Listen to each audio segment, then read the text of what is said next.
2020 has not been a good year for many, but for the tech companies, it's been a good year. Well, unless you're Twitter.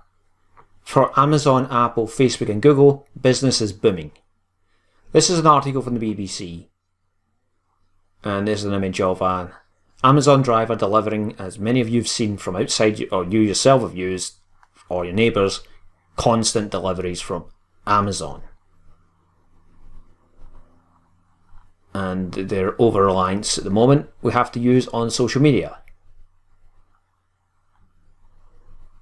And Apple selling their expensive products and many people buying them. This has been quite an incredible year. And we really don't know the future impact of many of these things, but this has pushed the big tech companies' growth even further into our home and our home. Yeah, it'll be interesting to see what the long-term implications of the tech companies growing from strength to strength.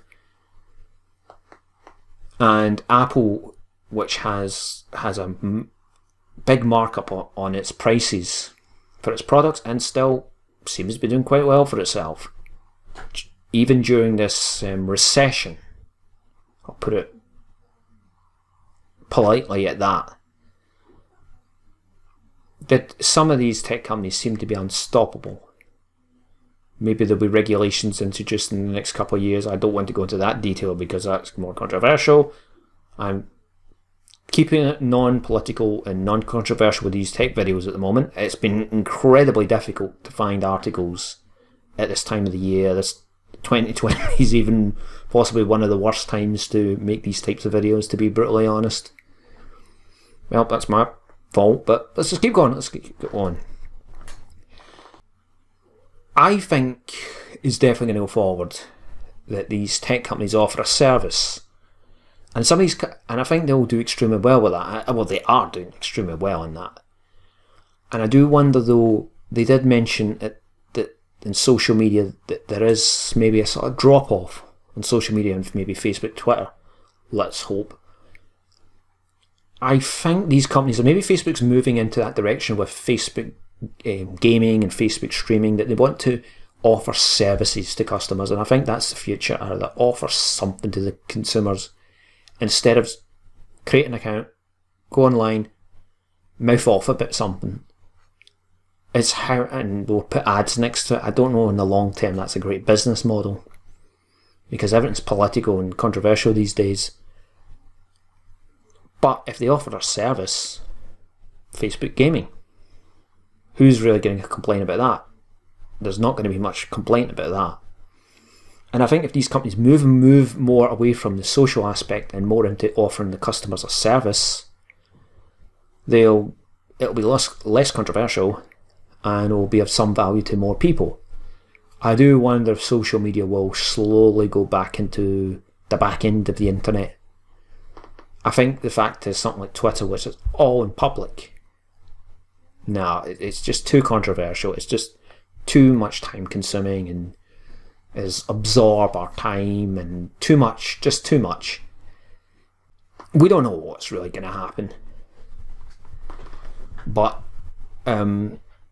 if you, we've got to be very careful. If you have shares in these companies, I'm sure you'd be quite happy with yourself, because I don't see much changing in the short to medium term. Unless you've got Twitter.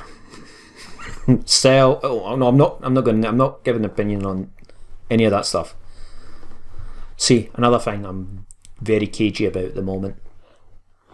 I think it's possibly good in the long run if we move away from a lot of the sort of online fighting and get back to just basically doing work or entertainment, enjoying stuff. We don't enjoy ourselves on social media. We don't.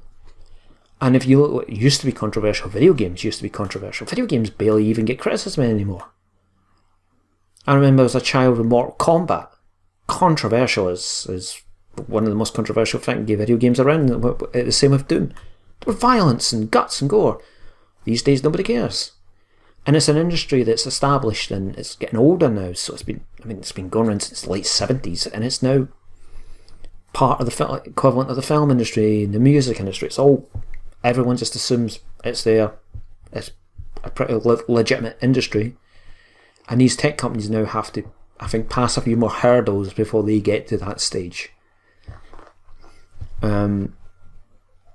Hopefully they will. Hopefully things will move. We can't maybe continue on this path of the way we're on at the moment, and hopefully in the future some changes will happen, because one of the things I do hate is the obsession with social media, and it's not just the public. I'll be very careful because I can't really be political on it. It's not just the consumers, the public, it's actually the media as well. Their obsession, especially with Twitter, really, they have an addiction to Twitter. All of them. And I'm not mentioning what side, left or right, they all have addiction to that platform. And they're on it day in, day out, day in, day out, tweeting non-stop, and you just think, just both sides, both of you, take a step back, move away from the Twitter machine, go outside, breathe in the fresh air. You allowed to do that now? Just relax.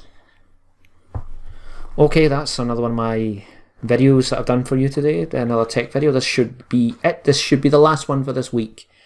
And this is a pilot week of tech news. And I will judge to see how well it went and how many mistakes I made. I'm sure I've done quite a few mistakes, and that's my fault. And well, we'll just see how it goes. So thank you for watching, reaching the end of this video. I would like you to click the like button if you liked it. If you didn't like it, if you didn't like it, dislike button's just right there. Subscribe to the channel. Sorry about all the noise in the background. Hopefully you're not picking up that. Subscribe to the channel and click that notification bell to be notified when another one of my videos is ready to be watched online. That's all I've got to say. Thank you for your time. Take care, everyone. Look after yourself, and I'll see you in the next video. Take care, everyone.